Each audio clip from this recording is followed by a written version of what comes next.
নমস্কার বন্ধুরা, আমি দীপ আর তোমরা শুনছো ভূতবং। ভূতের রাজ্যে সকলকে স্বাগত। বন্ধুরা, তোমরা ভূতবংয়ে এর আগেও দীঘার এক হন্টেড হোটেলের ঘটনা শুনেছিলে। আজও তোমরা সেমনই এক ঘটনা শুনতে চলেছ। ঘটনাটি এই বছরই দীঘার জগন্নাথ দেবের মন্দির উদ্বোধনের এক সপ্তাহ পর ঘটেছিল। ঘটনাটি শেয়ার করেছে বারাসাত থেকে অদিতি কর্মকার। অদিতিদি ফ্যামিলির সাথে জগন্নাথ দেবের মন্দির উদ্বোধনের পর দীঘায় ঘুরতে গিয়েছিল। তারপরই দীঘার এক হোটেলে অদিতিদি আর অদিতিদির হাজব্যান্ড আর ছেলের সাথে এক অলৌকিক ভৌতিক ঘটনা ঘটে যায়। সেই ঘটনাটি আজ তোমরা শুনতে চলেছ।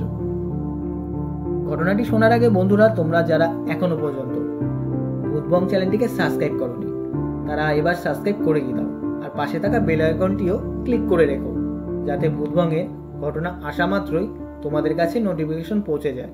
আর বন্ধুরা, তোমাদের কাছে আরও একটা আবদার আছে যে তোমরা ভূতবংয়ের ঘটনা ফ্রেন্ড ফ্যামিলি মেম্বারদের কাছেও শেয়ার করে দিও, যাতে ভূতবং সবার কাছে ছড়িয়ে যায়। তাহলে বন্ধুরা, চলো রেডি হয়ে যাও, কানে হেডফোন গুঁজে নাও, চলো আজকের ঘটনাটি শোনা যাক। দীপ, আমি অদিতি কর্মকার, বারাসাত থেকে বলছি। আমি আজ যেই ঘটনাটা শেয়ার করলাম, ঘটনাটি ঘটেছিল দীঘার এক হোটেলে। ঘটনাটি এই বছরেরই।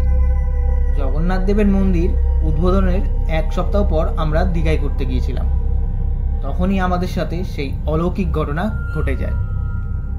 আমি এর আগেও 2বার দীঘায় গিয়েছি, কিন্তু কখনো আমার সাথে এরকম অলৌকিক অপ্রীতিকর ঘটনা ঘটেনি। জগন্নাথ দেবের মন্দিরের উদ্বোধনের এক সপ্তাহ পর আমি, হাজব্যান্ড আর আমার ছেলে দীঘায় ঘুরতে যাই। অনলাইনের একটা অ্যাপস থেকে আমরা হোটেল বুক করি। 4 দিনের জন্য এবং 3 রাত্রির জন্য হোটেলটা বুক করি। হোটেলে পৌঁছে আমরা হ্যারাসমেন্টের শিকার হই।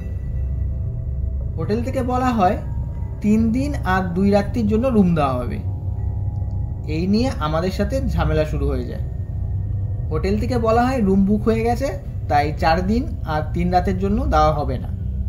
আমরা বলি আমাদের তো অনলাইনে টাকাও কেটে নিয়েছে। তখন হোটেল থেকে বলে বাকি টাকা রিটার্ন দিয়ে দেবে। এরকম সমস্যার সম্মুখীন হয়ে একটু বিভ্রান্ত হয়ে যাই। যাই হোক, ওই হোটেলে ভালোই কাটাই যে কদিন ছিলাম, কিন্তু বাকি 1 দিন আর 1 রাত অন্য হোটেলে যেয়ে উঠি। আর সেই হোটেলে স্বাভাবিকের চেয়ে আরও 500 টাকার মতো বেশি ভাড়া নেয়। কি করা যাবে আর, সব হোটেলেই এরকম অত্যাধিক ভাড়া নিচ্ছিল, তার মধ্যে রুমও পাওয়া যাচ্ছিল না। এর আগেও দীঘায় ঘুরতে গিয়ে এমন হ্যারাসমেন্টের শিকার হয়নি। যাই হোক, এবার মূল ঘটনায় আসা যাক। সেকেন্ড যেই হোটেলটা নিয়েছিলাম, সেই হোটেলেই আমাদের সাথে অলৌকিক ঘটনা ঘটে যায়। রাত তখন 8টা বাজে। হাজব্যান্ড গেছে খাবার আনতে। আমি ট্রলিতে জামা কাপড়গুলো গুছিয়ে রাখছিলাম, কারণ পরের দিন সকালেই আমরা চেক আউট করবো। আর আমার ছেলে ফোনে কার্টুন দেখছিল। আমার ছেলের বয়স 6 বছর। ও আমাকে হঠাৎ বলে, মাম্মা বাথরুমে ওই আন্টিটা কে ঢুকলো গো? আমি বলি, আন্টি? কোন আন্টি? আমি সঙ্গে সঙ্গে বাথরুমে যাই দেখার জন্য। গিয়ে দেখি কেউ নেই। আমি ছেলেকে বকা দেই, বলি মিথ্যা কথা বলে আমাকে ভয় দেখাচ্ছিস? ও বলে, না না মাম্মাম, একটা আন্টিকে ঢুকতে দেখলাম। আমি ওকে বলি, তুই ভুল দেখেছিস। তারপরও নিজের মতো কার্টুন দেখতে থাকে। আমি ভাবি, বাচ্চা মানুষ এমন মিথ্যা কথা কেন বলবে? ও তো এমন না। আমার একটু খটকা লাগে। হাজব্যান্ড ডিনার নিয়ে আসে। রাত 9টা নাগাদ আমরা খেতে বসি। চিকেন আর রুমালি রুটি খাচ্ছিলাম। সবে আমি একবার মুখে খাবারটা দিয়েছি, হঠাৎ উপর থেকে একটা মরা টিকটিকি আমার প্লেটে পড়ে। আমি একদম ফ্যানের নিচে বসা ছিলাম। কিভাবে মরা টিকটিকিটা পড়লো বুঝতে পারলাম না। তারপর আমার সেই খাবারটা ফেলে দেই। হাজব্যান্ডের খাবারটা আমরা ভাগ করে খাই। আমার সেই নষ্ট হয়ে যাওয়া খাবারটা রুমে থাকা একটা বাস্কেটের মধ্যে ফেলি।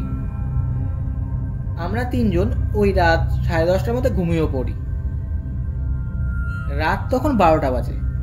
আমি একটা শব্দ শুনেই সঙ্গে সঙ্গে ঘুম থেকে উঠে পড়ি আর লাইটটা জ্বালাই। শব্দটা ছিল খাবার খেলে যেমন শব্দ অমন শব্দ। হাজব্যান্ড বলে কি হলো? আমি বলি এমন শব্দ শুনলাম। ও বলে আরে ধুর, ভুল শুনেছ, ঘুমের ঘোরে। আমিও বলি হ্যাঁ তাই হবে হয়তো।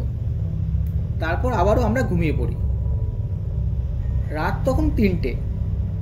এবার হাজব্যান্ড হুড়মুড়িয়ে ওঠে। আমি চমকে যাই। আমি বলি কি হলো তোমার? ও বলে ওই বাস্কেটের সামনে একটা মহিলাকে বসে থাকতে দেখলাম আর কি যেন খাচ্ছিল। খাওয়ার আওয়াজ পেয়ে যে চোখটা খুলি আর অমন দেখলাম। হাজব্যান্ডের মুখে এমন কথা শুনে আমার সন্দেহ হয় জিনিসগুলো স্বাভাবিক কিছু ঘটছে না। বাস্কেটের সামনে যাই, গিয়ে দেখি মাংসের ঝোলগুলো অল্প অল্প মেঝেতে পড়া। বাস্কেটের ঢাকনাটা যেই খুলে নিজের চোখকে বিশ্বাস করতে পারছিলাম না। দেখি ফেলে দেওয়া রুটি আর চিকেন কিচ্ছু নেই, শুধু ফাঁকা প্লেট। এই দেখে আমি আর হাজব্যান্ড দুজনই খুব ভয় পেয়ে যাই। হাজব্যান্ড বলে এই রুমে নিশ্চয়ই ভূত আছে, চলো এবার স্টাফদের যেয়ে ব্যাপারটা বলি। যেই এই কথাটা হাজব্যান্ড আমাকে বলল, সঙ্গে সঙ্গে ছেলে ঘুমিয়েছিল আচমকা খাট থেকে পড়ে গেল।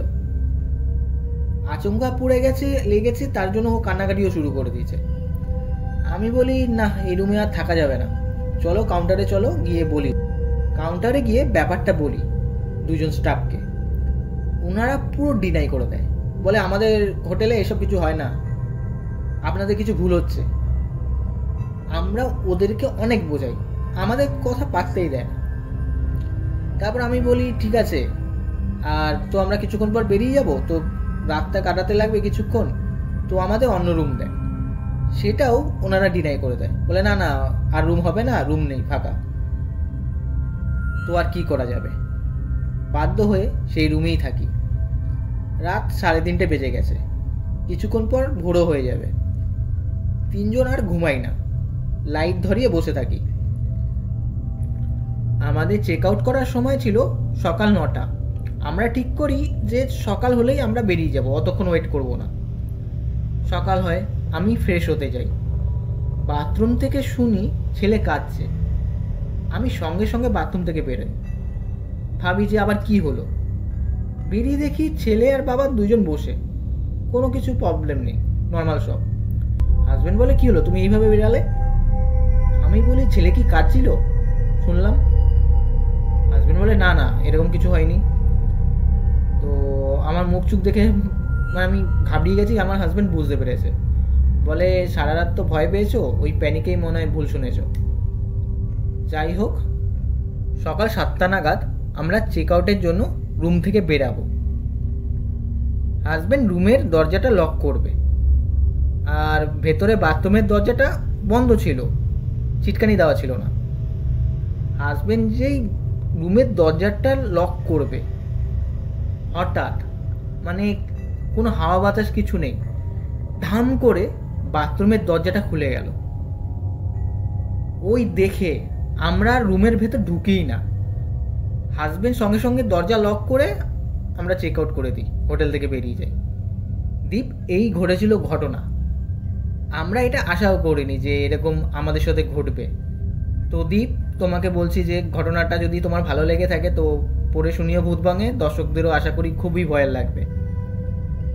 তাহলে বন্ধুরা, আজকের এই ঘটনাটা কেমন লাগলো অবশ্যই কমেন্ট করে জানিও আর লাইক করে দিও। আর বন্ধুরা, তোমরাও যদি তোমাদের ঘটনা পাঠাতে চাও তাহলে আমাদের ভূতবঙ্গের ইমেল আইডি bhutbongofficial@gmail.com পাঠিয়ে দিও। আর তার সাথে সাথে আমাদের চ্যানেলের ডেসক্রিপশনেও আমার ফেসবুকের আইডিটাও দেওয়া আছে, তো আমার ফেসবুকেও তোমরা তোমাদের ঘটনা শেয়ার করতে পারো। তাহলে বন্ধুরা, আজকের জন্য এইটুকুই, টাটা, বাই।